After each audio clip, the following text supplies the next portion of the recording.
Hi, my name is Phil, and I have the joy of walking through 1st and 2nd Kings with you. Before we get into the book, I would just want to do a bit of review. As you've been working your way through the Old Testament to come to this point, it's good, I think, just to take a little step back and to see where we've come from and to see 1st and 2nd Kings in the light of that. So if we go back to the very beginning, we have Genesis 1 and 2, of course, which is the account of a good God who made a beautiful creation, and that creation became the setting for the pinnacle of his creation, humanity, in the person of Adam and Eve. And we see there in chapters 1 and 2 how these were made in his image, and we see the beauty of the relationship that existed. This relationship, of course, was in all directions. It was humanity, Adam and Eve, and their relationship with God, how they would walk in the cool of the day, this beautiful picture of intimacy and fellowship. They were naked and unashamed, we read, which speaks of the intimacy and the relationship they had with one another, and of course with the environment around them. And then we come to the tragedy of chapter 3, the fall, and this was broken, this relationship was broken in every direction. We see the relationship with God broken, where they tried to hide from him, and the accusations that came from Adam's mouth towards God. They suddenly realized they were naked, and they tried to cover themselves and again blame one of another, and we just see how their relationship between them was broken.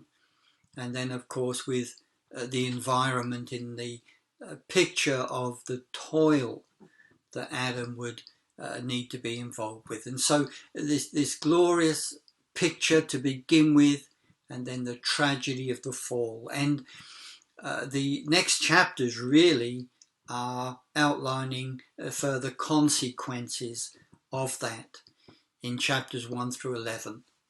It's often identified with 4 major events, you'll remember: creation, fall, then the flood, and then the Tower of Babel. And we see just the tragedy of humanity, we see the need, and then in chapter 12 we see God breaking into the human story in the person of his call to Abraham. And you'll remember how God made a 3-fold covenant with Abraham, how he would give him descendants and land, and there was a purpose for that. And that is that through his descendants all the nations of the earth would be blessed. In other words, it was God's self-imposed commitment to bring about redemption. As Genesis continues, we see this miracle of Isaac and the miracle of the growing family of Abraham. And when we come to the end, we have this group of around 70 of Abraham's descendants in Egypt. And then Genesis closes, we have a 400-year period, and then Exodus. And Exodus is this marvelous story of God breaking into the oppression of the family of Abraham, this glorious deliverance, and really what we have is the birth of a nation. The Exodus story, you will remember, the deliverance happens. They are in the wilderness, and God doesn't take them directly to the promised land, but brings them to Mount Sinai. And there he gives them their instruments of nationhood, Today we might call that a constitution, but as I mentioned in the Exodus teaching, God gave them the instruments of nationhood in the form that was relevant to them, in their time, in their age, in their understanding. And today we call that a suzerainty covenant. God was the suzerain. He was the great king. He was a benevolent, loving, merciful king. And he entered into covenant with them, a covenant that subsequent people referred to as a marriage covenant, or like a marriage covenant. Just the goodness of God bringing this people to himself so that they may be his representatives in the earth. And so the Sinai event, you'll remember, was from Exodus 19 through to about Numbers 10, and then with the presence of God among them in the form of the tabernacle and the Holy of Holies, they move forward. And we see the first of the promises to Abraham was fulfilled, that the nation had grown as the stars of the heaven and the sand on the seashore. Marvelous hyperbole to talk about the growth of the nation. We're not sure exactly how many, but probably between 2 and 3 million people at this time. And the first of those promises were fulfilled. And then we go on through Numbers. This first generation failed to possess the land. And so after 40 years, we find ourselves in Deuteronomy. There, the covenant is renewed with the new generation, and they were the ones to go in and possess the land. In Joshua, we see this. We see the miracles of God giving victory after victory. But we also see how even with many victories, they didn't possess all the land. They didn't possess the lowland. They possessed the hill country, but the lowland seemed to have evaded them. And we see more of this, of course, in the beginning of Judges. But just to say more than that, with the continuing existence of the Canaanites, the threat of syncretism was there. That is, worshipping Yahweh, but also embracing the gods of the Canaanites. And that's what we see tragically when we come into Judges. We see this cycle of backsliding, being faithful only to the Lord and then compromising, embracing the gods of the Canaanites. And we see God graciously bring in discipline, just as he promised in the blessings and the curses we see in Leviticus and also Deuteronomy 28. These disciplines that were enacted on the people, and they were called back to faithful service of God. And God used deliverers. When they were not faithful to him, then they ended up being in captivity, or rather they were controlled by the surrounding nations.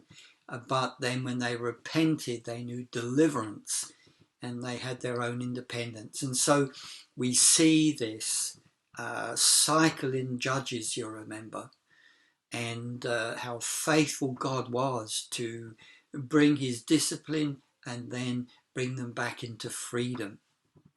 Let me say, and I've mentioned this before, that the idolatry of the Canaanites was like a cancer. If we think, if we make that connection, cancer kills people, and idolatry would destroy Israel. And therefore, when the people moved into idolatry, God graciously brought very, at times, severe challenges and disciplines on them. In the same way, of course, if someone has cancer, it's not a discipline, but certainly people will undergo very intrusive medical practices to get rid of that cancer. And in Israel, this idolatry was like a cancer, and we see God doing what was necessary to see them free from it. And so in Judges we see a decentralized government, that is, we understand was God's best. Decentralized government is less expensive and more accountable than centralized government, but the repeated victories of the Philistines and other nations caused the people at the end of this period of the Judges to desire a king. The repeated commentary at the end of Judges, you'll remember, was there was no king in Israel. Every man did that which is right in his own eyes. And that leads us into Samuel. Now, of course, at the beginning of Samuel, we are still in the period of the Judges. We see the Philistines were the major problem, and they were oppressing Israel in a very cruel way. And the people's answer was to have a king, rather than the repentance that was necessary and turning away from idolatry. They said, if we have a king, then we will be like the other nations. We will have basically someone to have a unified army, a standing army, so that we can defeat our enemies. And again, you'll know the story, how Saul was chosen. Sadly, he didn't live up to what was required, and that is, the king of Israel was an under-king. God never gave up his rule. And the importance for the king of Israel was to be one that trusted and represented the true king. And here we have the tragedy of Saul that didn't live up to that, but David was chosen. Now, a lot of Samuel is written the way it is to show that David, in his kingship, was a legitimate king.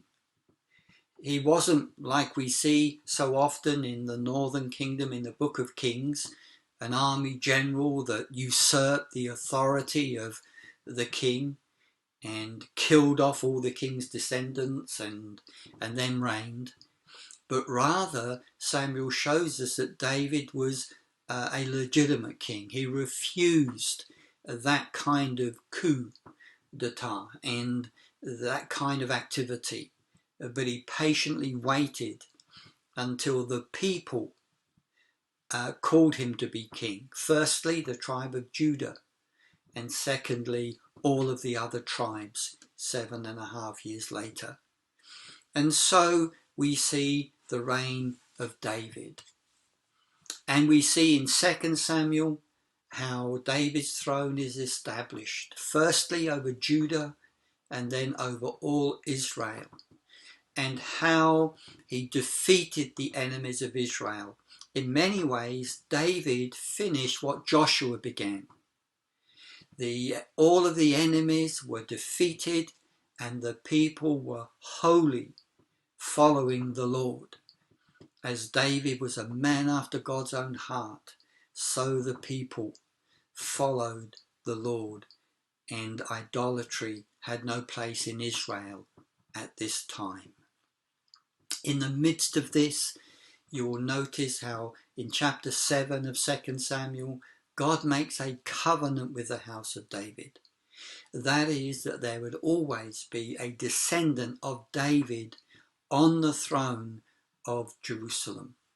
And that is an important covenant because it is connected to how the book of Kings plays out.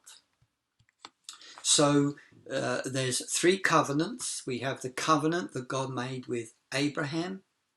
We have the suzerainty covenant that God made with The people at Moses' time, we talk about it as the Mosaic covenant, and then we have the Davidic covenant, this covenant that God made with Moses. And as you read Kings, you see this covenant played out. So as you study Kings, look for this.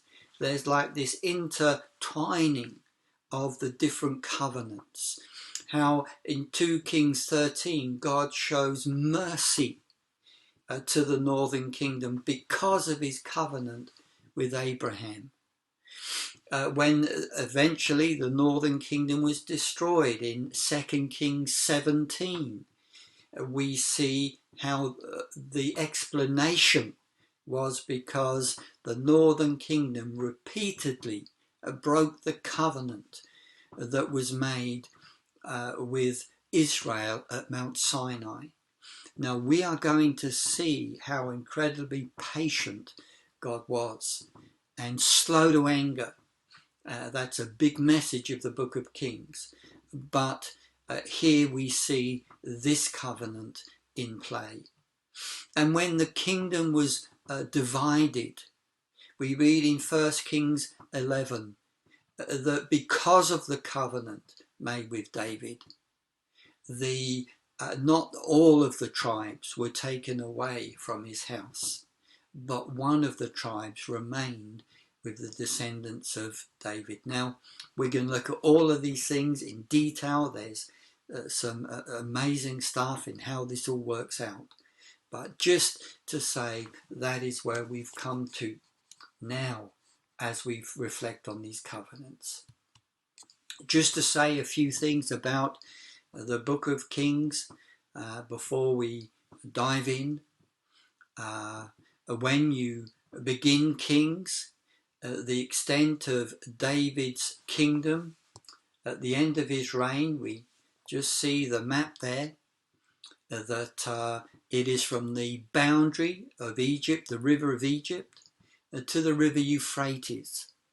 Now, this is what was promised to Abraham in Genesis 15. And so finally we see that promise fulfilled.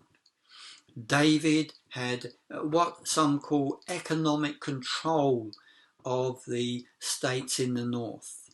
What that means is they were his vassals and he was their suzerain.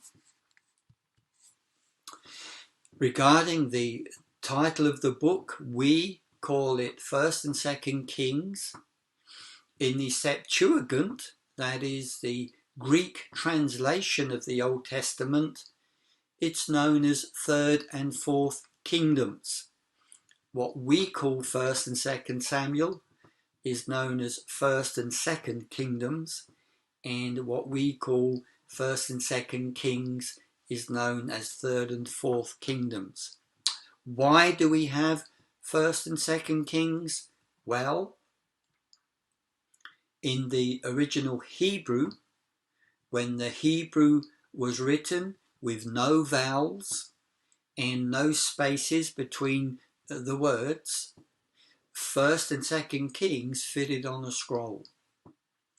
But when it was translated into Greek, and they used vowels, they put vowels in, they didn't leave them out like the original Hebrew, then of course the book became longer. And for that reason it was divided into 2 scrolls. You will notice how awkward the beginning of the end of 1st Kings is and the beginning of 2nd Kings. Clearly there was no proper ending, but it's simply a break for that reason, and therefore it was divided. Now in the Hebrew canon, 1st and 2nd Kings comes under the group of books known as the former prophets. What we call the prophets were known as the latter prophets, but Samuel and Kings and these other what we call history books were known as former prophets. And the reason is because the history here is not history for the sake of history. All of these books that we call history books were written to give a message. They were written to state something. In other words, they were not just history, but they were a description of salvation history. They were explaining God's dealings with his people on the basis of his covenants with them. Therefore, they were very specifically written. And we see that very clearly in the book of Kings, which we will look at in a few moments. But just to say, the historical value of 1st and 2nd Kings is very good. The history, as I've said, is not the primary goal, but rather it is a great ethical and religious writing. It is salvation history. Therefore, the historical material is designed to make a point. Now, through secular history, through regular history, King Omri of the Northern Kingdom was a very, very powerful king. And he has gone down in history as one of the strongest of the Northern kings. In 1st Kings, he only gets a few verses. And it goes straight on to his son Ahab.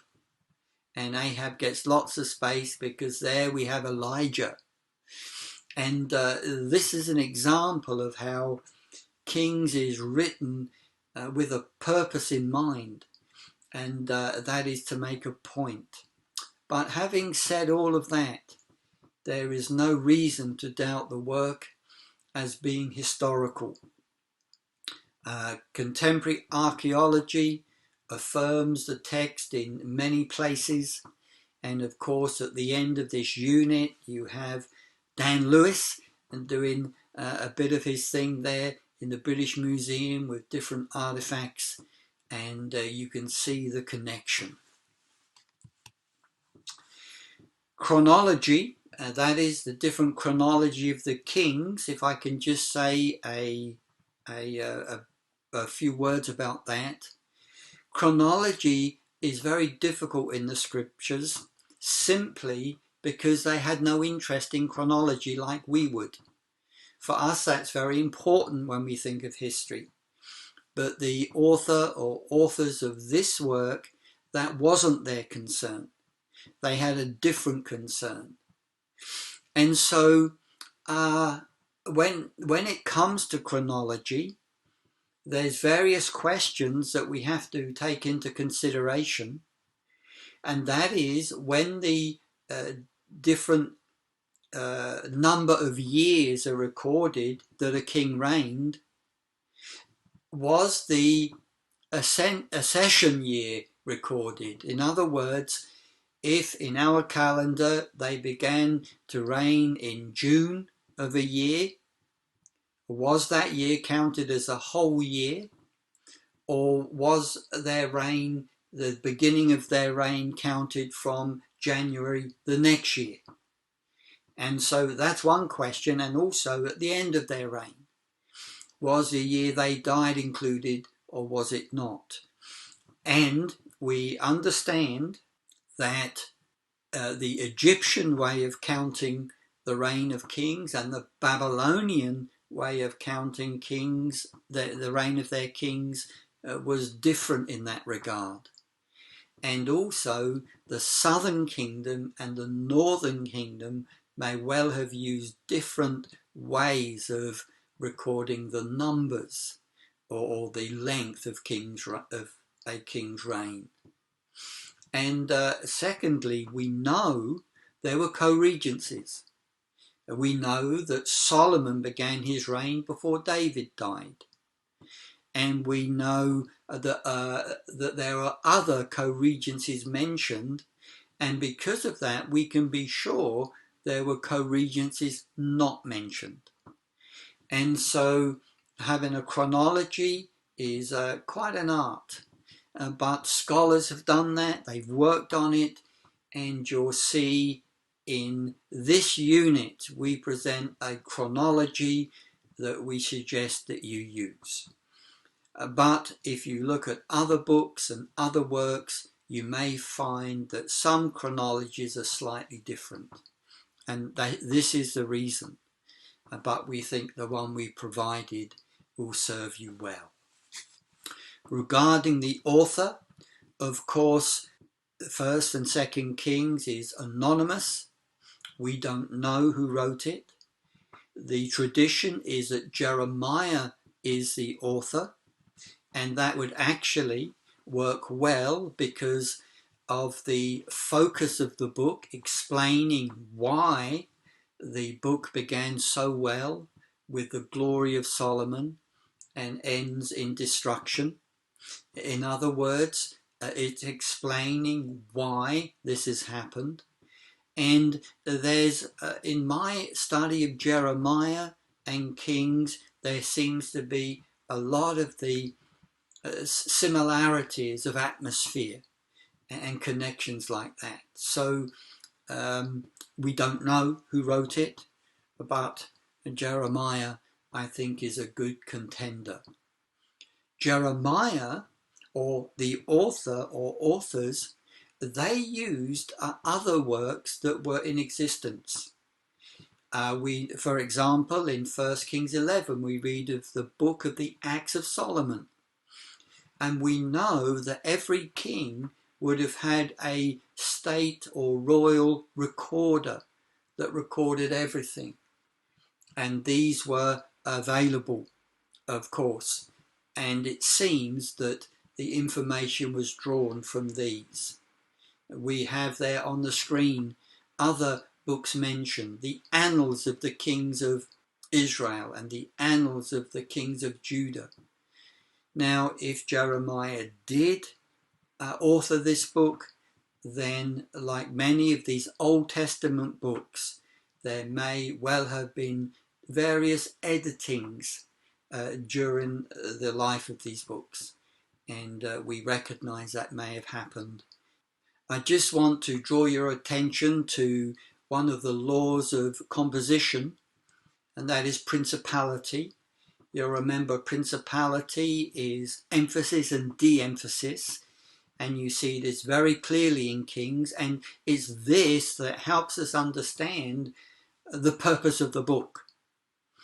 For example, we have 47 chapters, and 11 of those focus on Solomon, one king of all of the kings that reigned, 20 kings in the south and 19 in the north. We have 11 chapters given to Solomon.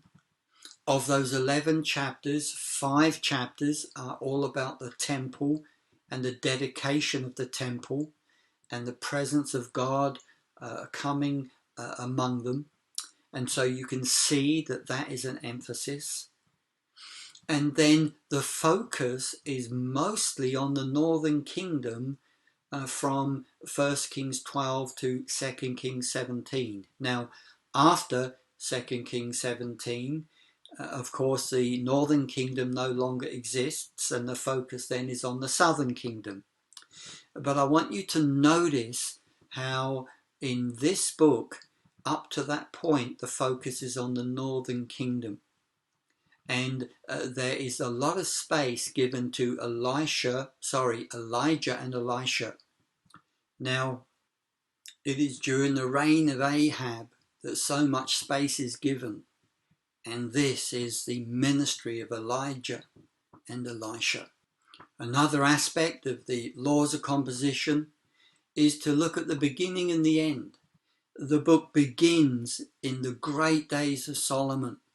The Mosaic covenant is fulfilled to the full. They're possessing all of the land that was promised. There was peace and prosperity. The people were free from oppression, and the presence of God was among them, in the presence of the temple. And you see these are truly glorious days. The wonderful fulfillment of the covenant, also of the covenant with David. Solomon was reigning on the throne. You come to the end and everything is different. No land, no safety, no freedom, no temple. First and Second Kings plots the journey from glory to tragedy and explains why it happens. But what I want you to notice, and what I will be stressing, is in the midst of that, we see a God who is slow to anger, a God who quickly forgives iniquity, transgression and sin. If I could have a key verse for a book that was not in the book, I would have Exodus 34, 6 and 7, because this book is a commentary on that revelation that Moses had of God, of the very nature and character of God. A God who was slow to anger, a God merciful and compassionate, a God who forgives iniquity and sin, but when there's no repentance, will by no means clear the guilty. And here we see this combination of God's incredible mercy, but also a God who truly is a God of justice.